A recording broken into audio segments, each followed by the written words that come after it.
they're selfless. They don't really care what other people think. They're just in it for the team to get the win. And that's why they can do these exceptional things under pressure. And then you start going, okay, well, who am I? How would people describe me? And then you go, okay, who do I want them? Who do I want to be? And then that internal conversation, I think, leads to you starting to articulate things and then come up with a way to review that and strive to live for it, which, I still do to this day every morning. Yeah. Wow. I really appreciate you sharing that, because it's like, even in those, I mean, I guess I'm more like guessing versus like, I've never been in that situation or like that. So it's like, even in those high stress environments, it's like got to be tough having that conversation. Like it's kind of like tough to bring up, it's like, hey, what are your core values? Or like, what are your guiding principles? And it's like, whether you're, it's like having those like vulnerable conversations where, yeah, it's like actually getting someone to like talk about that, and they have to be like well thought out, like they probably had to think about it prior. You're not going to just like start like tossing out ideas like off the top of your head. But I appreciate you sharing that. Well, honestly, when the most powerful conversations about that happens is when we lost someone. Mm. And we were reflecting on who it was. So, for example, a friend of mine and really a mentor, he's a couple years ahead of me in the special operations community, a guy named Bill Dean. He actually retired, and him retiring kind of motivated me to retire from the military too. But Bill left the service after decades as, top end commando, doing all kinds of stuff that most of us will never know about. And he was also a mountaineer, and he was guiding on the mountains. He was killed in a rock slide on Mount Rainier. I think is a Liberty Cap, Liberty Bell. I forget the route, but they were killed. He was killed in the rock slide there, and he was guiding someone or with someone in the tent. Bill was killed. The person beside him survived. This happened in 2019. Dang. And I remember going to Bill's funeral, and a lot of us who'd worked with him is up in Juneau, Alaska, and then his, people he had gone to high school with, and I mean, he was, I think, 45 when he passed away. But, so people he'd gone to high school with, people who were from his faith community, his family was there, members of the town, and of course his military brothers and sisters. And when people got up and began describing Bill, like, I knew who Bill the Commando was. I'm like, he's fearless. His faith is really important to him. He's committed to excellence. He'd do anything for anyone.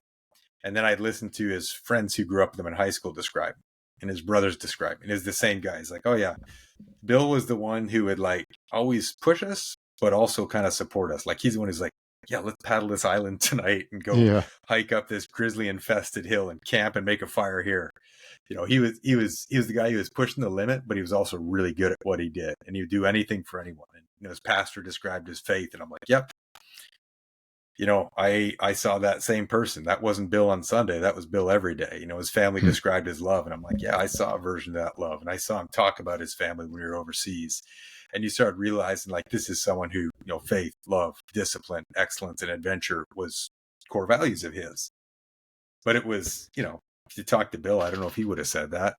But after the fact, and we're sitting around remembering this amazing human that we were blessed to know, those things really stand out. And I mean, after about 20 or 30 of those conversations, you start to go, I'd really like to have this nailed down before it's my memorial service. I want to start living intentionally like that. Because I wasn't, I did lose some friends that the funerals were kind of sad. You're like, hey, this is, it's like, oh yeah, he was a good guy. He was fun to party with. He did a lot of wild stuff, but there wasn't like it, some of them, they lacked that depth, and you could see they were, living a life of adventure for themselves. Nothing wrong with that, but it felt kind of empty at the end versus the people, Pat Tillman's a great example. We were talking about him at the start of this conversation.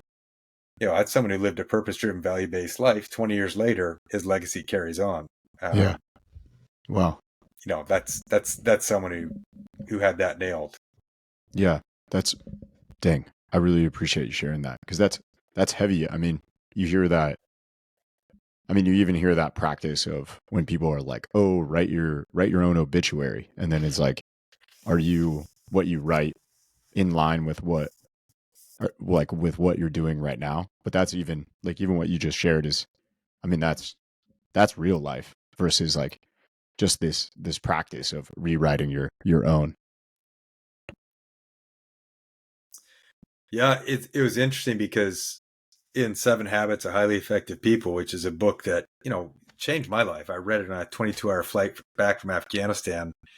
I was the only person in the back of a cargo plane, didn't have a lot to do. There's like one little tiny window, so I read a lot.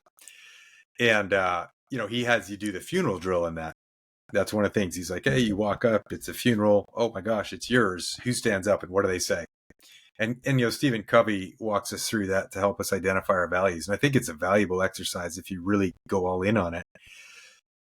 But the most visceral example I saw of that was Bill Dean's funeral, where it literally was all these people from these different areas of his life describing him. And you're like, holy cow, like this was who he was. And it was super neat. I still use it as an example when I work with people today. I'm like,